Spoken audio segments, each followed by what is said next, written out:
Bismillahirrahmanirrahim. Assalamualaikum warahmatullahi wabarakatuh. Yang saya hormati Ibu Dr. Esi Hairani, SPDI MPD, serta teman-teman yang berbahagia.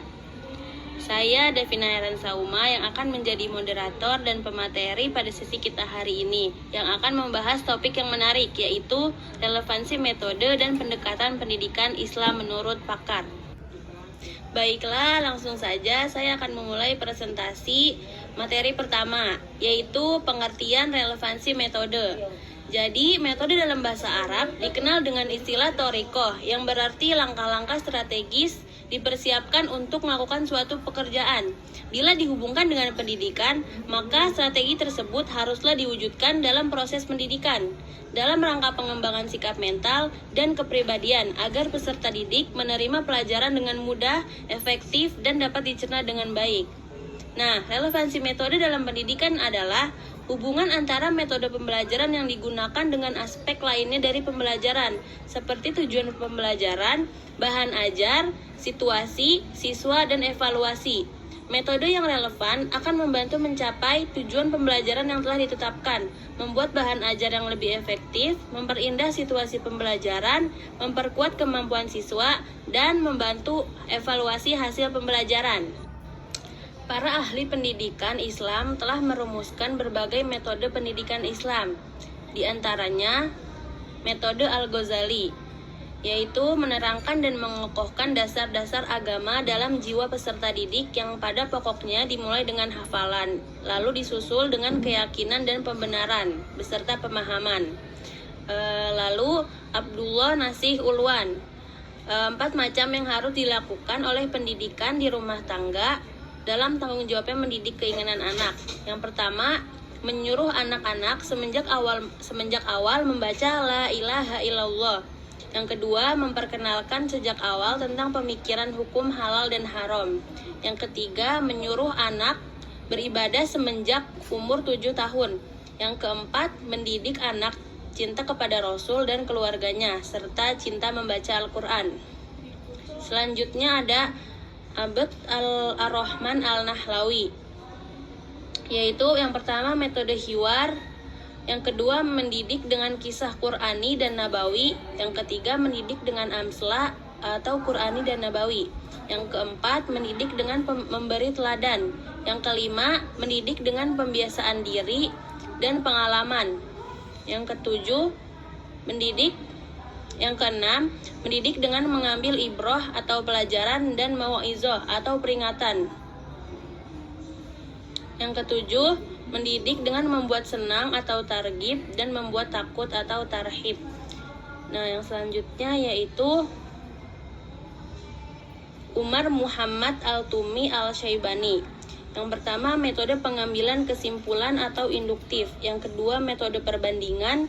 Yang ketiga, metode kuliah dengan menyiapkan pelajaran dan kuliah. Yang keempat, metode dialog dan perbincangan. Yang kelima, metode lingkaran atau halakoh.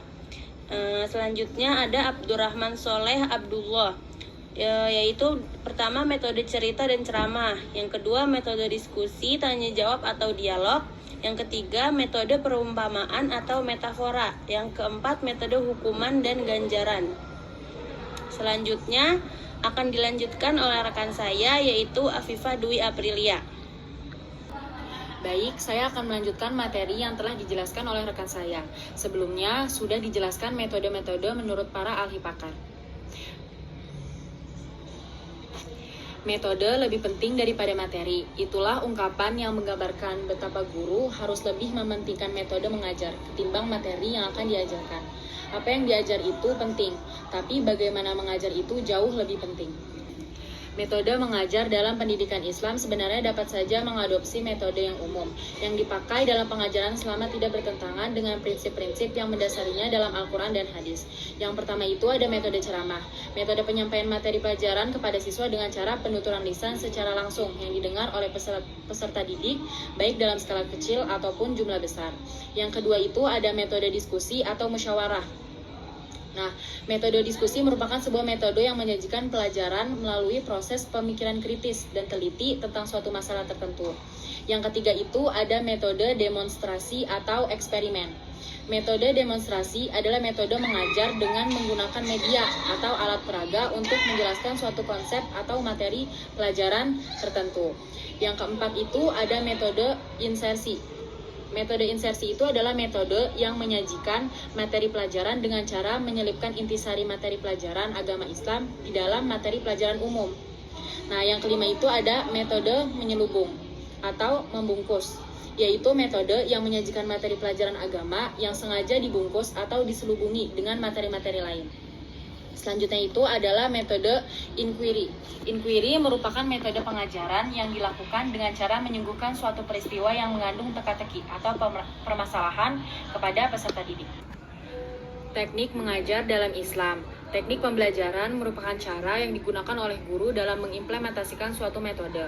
Teknik ini lebih fokus pada aplikasi konkret dalam upaya meningkatkan efektivitas pembelajaran. Abdurrahman Al-Nahrawi menawarkan beberapa teknik pendidikan Islam, yaitu yang pertama mendidik melalui keteladanan, yang kedua mendidik melalui kebiasaan, yang ketiga mendidik melalui nasihat dan cerita, yang keempat mendidik melalui disiplin, yang kelima mendidik melalui partisipasi, dan yang terakhir mendidik melalui pemeliharaan. Oke, sekian presentasi dari kami. Jika ada kesalahan, mohon dibicarakan baik-baik, bukan malah pergi mencari yang lebih baik. Kurang lebihnya mohon maaf. Wassalamualaikum warahmatullahi wabarakatuh.